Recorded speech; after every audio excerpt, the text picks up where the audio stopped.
विश्व 24 न्यूज हर पल आपके साथ।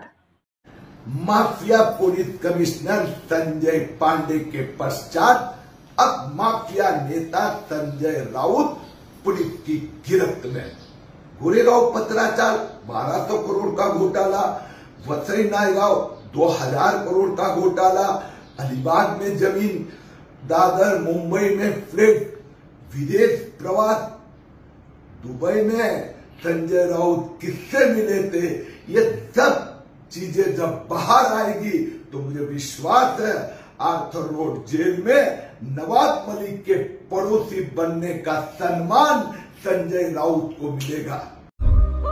राज्यातील महत्त्वाच्या आणि आपल्या भागातील ताज्या बातम्या पाहण्यासाठी आजच आमच्या विश्व 24 न्यूज चॅनलला YouTube वर सबस्क्राइब करा आणि बेल आयकॉन प्रेस करा।